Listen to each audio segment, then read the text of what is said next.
Do you ever feel like manifestation is just another thing on your to-do list that you don't have time for? Like your spiritual practice is something that you have to do? Honestly, you're not alone because I felt that way too. Something that's really changed my relationship with manifestation is blending it into my lifestyle so that no matter what I'm doing, I'm also manifesting. I call this manifestation as a lifestyle, and it's single handedly made the entire manifestation journey more enjoyable for me. And I've seen my desires show up with a lot more ease. Manifesting as a lifestyle has made manifestation go from feeling like a task to something I just naturally do because it's who I am. If you'd like to learn more about this, I've created a step by step guide for you. I'll link it in my show notes so you can check it out. You're listening to the Affirmation Addict podcast with Pyle Corley. This podcast will teach you about the power of affirmations while making manifestation easy and accessible for you in order to enhance your spiritual consciousness. Thank you so much for being here, and now it's time to get started.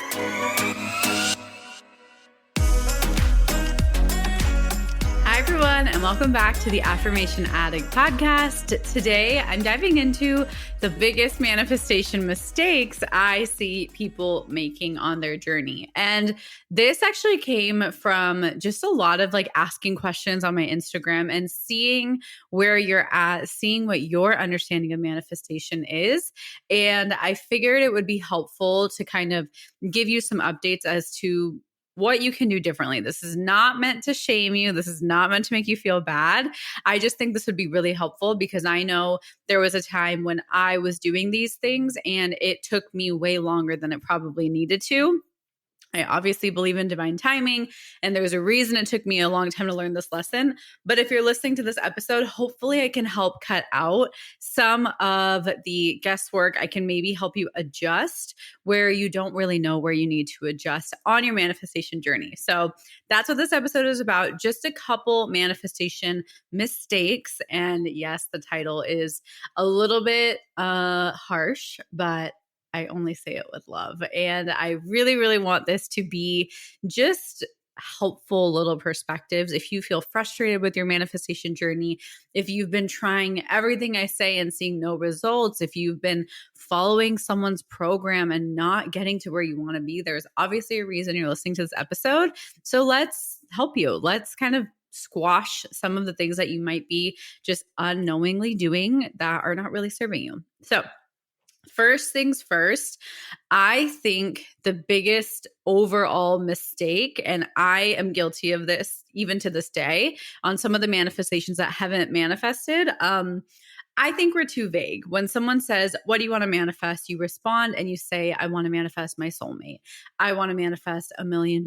I want to manifest my dream job. And those are great, right? Those are beautiful things to want to manifest, but we are so vague and we don't even know what that means for us. We don't know what you want to do with your soulmate. You don't know what having a soulmate actually means for you personally.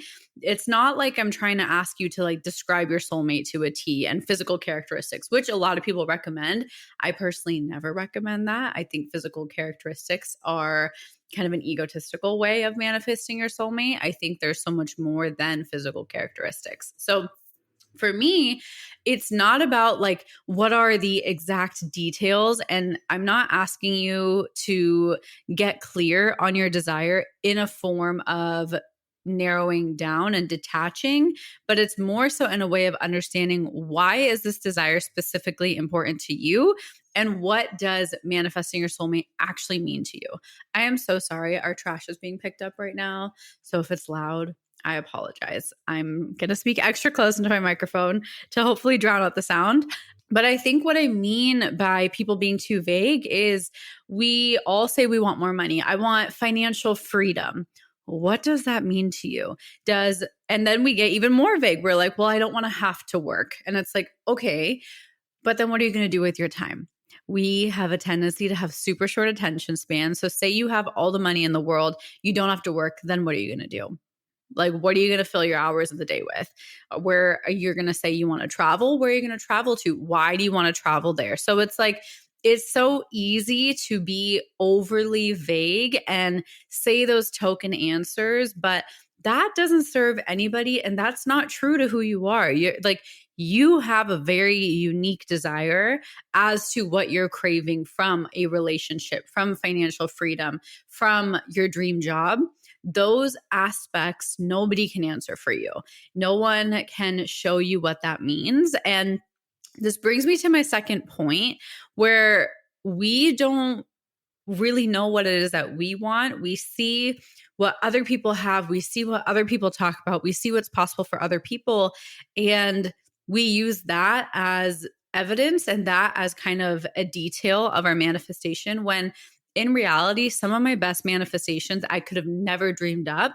And when you're too focused on somebody else's details, you're not leaving space for your own true desires to come in. Some of my best manifestations I've never actually seen in someone I know's life or in an influencer's life. Some of my truest manifestations were completely unique to me, and they're some of my favorite. And I'll give you an example. So, for a long time, when I was manifesting my soulmate, I always had a clear picture that he would be Indian. I've talked about this a lot, but I haven't talked about this in a while. So if you're new here, until I met Tom, who is my husband, not Indian at all. Maybe his soul is very Indian, but his like heritage and culture, he's not Indian. He is half Irish, part Lebanese, and then part Mexican. So he's kind of a mixture of a few different cultural backgrounds. And I am 100% Indian, completely connected to my culture. I spent so much of my life in India. And I think what is so interesting is that for the longest time, I just didn't talk to anybody who wasn't Indian. I had this belief in my head that I had to date an Indian guy. I had a very, very specific desire. And when I think about it, it wasn't my own. I wanted to marry an Indian guy because I assumed that my parents would be happier with me marrying an Indian guy and it would be easier for them. It would be more blending in our cultures and our rituals, and they would just be more comfortable because my parents didn't have that many American friends. They worked from home, so they're not used to just a different culture. And so I didn't want to put that on them. I wanted it to be easy for my parents to have like in-laws or my in-laws that they could get along with. So I just assumed personally that equaled marrying an Indian guy. So literally for my entire dating life, I only dated Indian guys. And boy, oh boy, I one, hated it. Two, I just never could jive truly deeply, or I could never be myself. And third, it was just an example of that wasn't actually what I wanted. I could care less personally if he was Indian or not. I was doing that to please other people who didn't also care. By the way, this was an assumption. And I wasn't thinking about anything deeper. I was trying to kind of force feed. That's a really bad word, but like I was trying to like force my manifestation and just dictate the how when I wasn't even sure as to why I wanted an Indian guy. I didn't have the awareness that it wasn't for me. Like I could care less like the color of your skin tone or your culture. I wanted someone respectful, willing to accept my variation of Indian culture and being willing to enjoy that. Like that's what that meant for me, not you had to be Indian too. Like that doesn't mean much. There's lots of different varieties of Indian people. People from different backgrounds have different ways of celebrating Indian culture. Some of my Indian friends hate being Indian, and that's not what I want. So it's a very interesting thing because it feels like so natural and you feel like you are manifesting your desire, but you're actually kind of sabotaging yourself by being overly specific. And I know that's really contradictory to my first point, which is get more clear. But it's like when you have those details, make sure those details and those clarity points are for you. They're not for anybody else. They're not so you can fit into society. They're not so people can accept you more. Like they are truly your desires. Another example in the relationship realm is I always said I was going to get married at 24. Why? I don't know. I think it was my intuition knowing, but I said I was going to get married at 24 when I was 21 and very single. I didn't know Tom when I turned 21. I was still super single. And I just knew and I was like, I want to get married at 24. Will I force it? Obviously not. But I wasn't focused on how I'm getting there. 24 just felt like the perfect age for me. And that is exactly when I got married. I got married at age 24. And I just knew that was something that was important to me. There was no rhyme or reason. All of my friends thought I was insane. None of my friends actually got married until 3 or 4 years after. All of my friends are getting married now. And Tom and I have been married for 4 years. So it's one of those things where it's like, you need to figure out what your desires are, cutting out the noise, not other people's desires. Other people's desires can serve as points of clarity and like, oh, I kind of like that, or I don't like that. But I'm telling you, most likely, other people's desires are not your truest desires. Your truest desires, you probably have never seen in the exact way.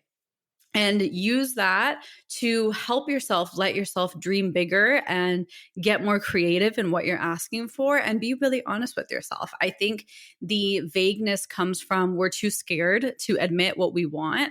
We're too scared to admit that we want it in case that it doesn't happen. We'd rather just not say it.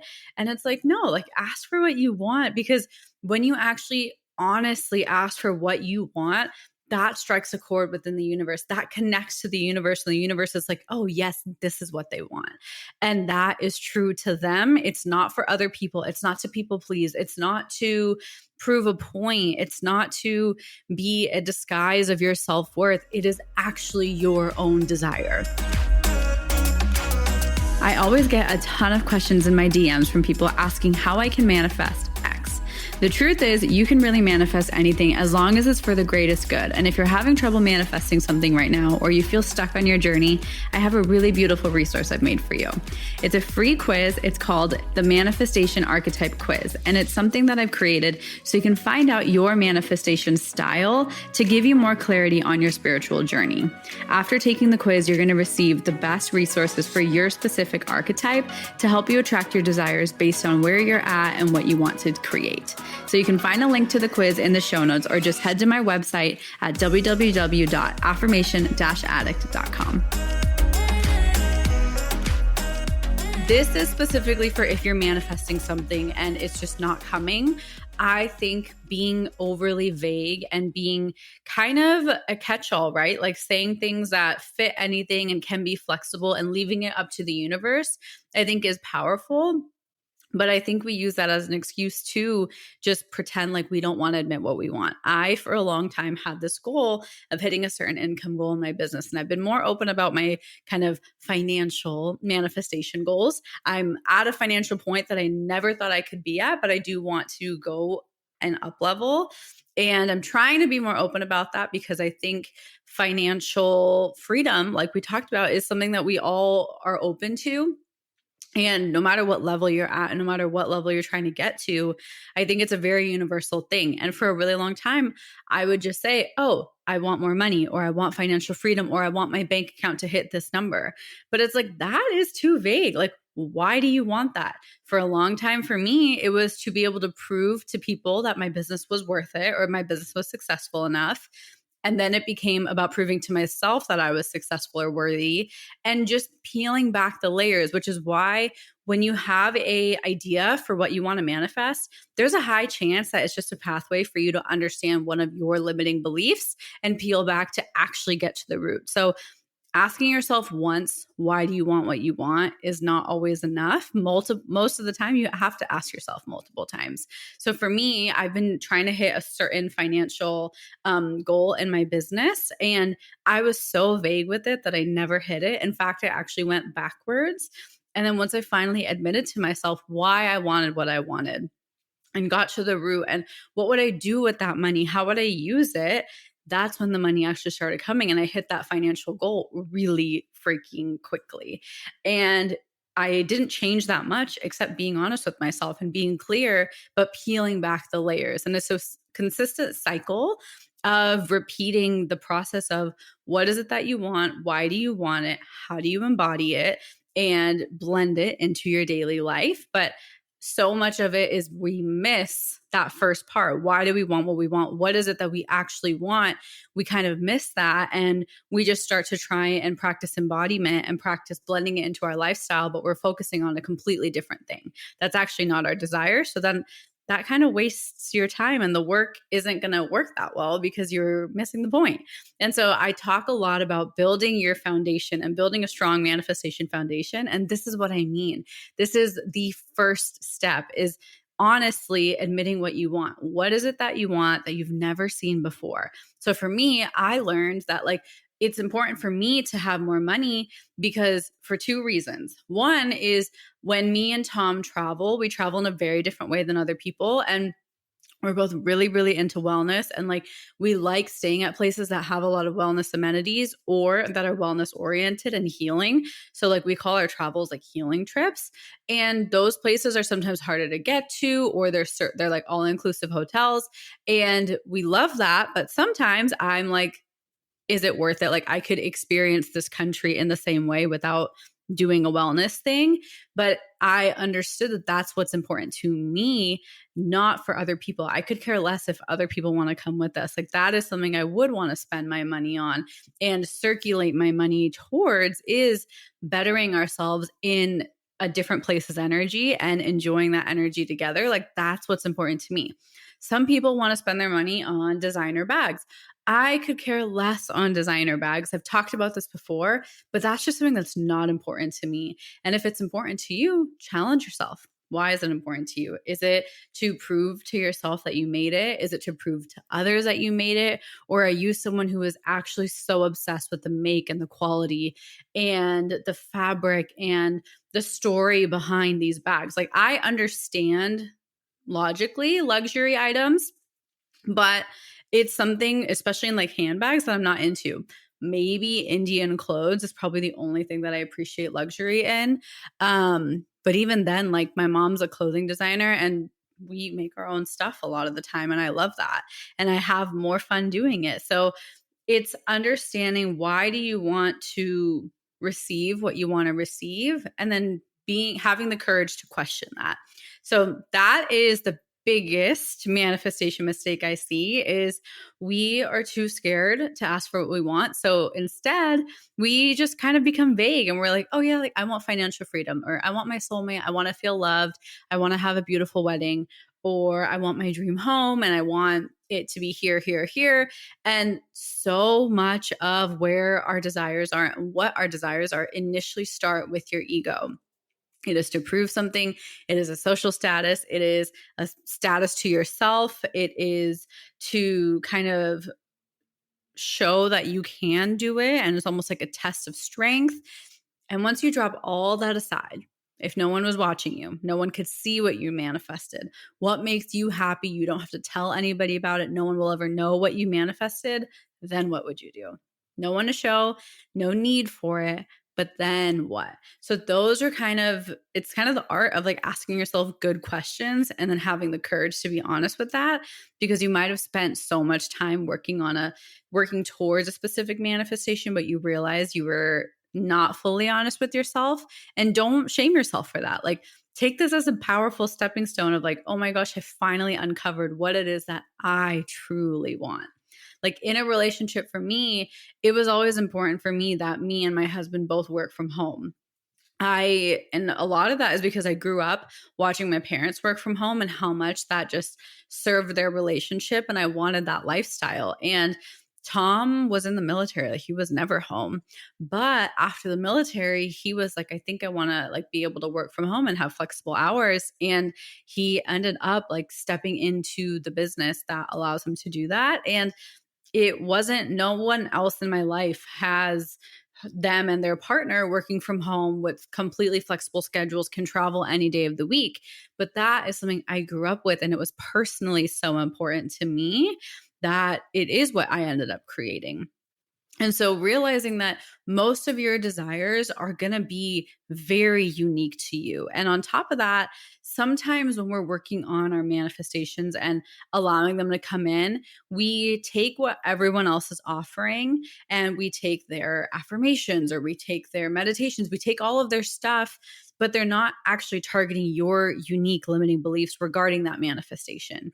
And that's why it's really important to understand what is it that's blocking you and target your limiting beliefs. Like you're literally targeting them and trying to blast them away. That's the biggest thing, because someone else's limiting beliefs might be completely opposite to you. I've seen this with literally me versus my brother. We both want the same thing, but what's in our way is completely different. Like I have more emotional limiting beliefs and I feel a lot of shame and guilt. And for him, he is very competitive and he wants to outbeat other people. And that's his limiting belief. So it's like you can be two people cut from the same cloth. It can be you and your sibling, it can be you and your childhood best friend, and you'll have a completely different set of limiting beliefs. Like that is life. And that's the cool thing about what makes us each individually human. But if you are not targeting your personal unique limiting beliefs for that specific desire that is uniquely yours, you won't get super far. So what's really important is to learn how to manifest for your unique position in your unique circumstances in this unique moment in time. That's what's really important on your manifestation journey. And if you need help with that, this is what I teach you in my step-by-step guide to manifesting as a lifestyle. I teach you how to check in with yourself. I teach you how to address and acknowledge and adjust so that you can call in your desires for your own personal way, because a one-size-fits-all course is just not going to work the same for everybody. What's really important is you learning how to work on you. Like I can't do the work for you. Although I wish I could, I can't. But what I can do is teach you how to do the work for yourself. And that's kind of what my guide is all about. So I'll put the link in the show notes if you're interested. But if not, just start asking yourself these questions. Start asking yourself, how can I actually be honest with myself? Where am I lying to myself about what I'm manifesting? Where am I scared to admit what I want to manifest? Where am I nervous that it won't actually come? And see what comes up. It's very powerful if you sit and give yourself the time to ask those questions and answer them. I hope you found this episode helpful, and I will see you next week.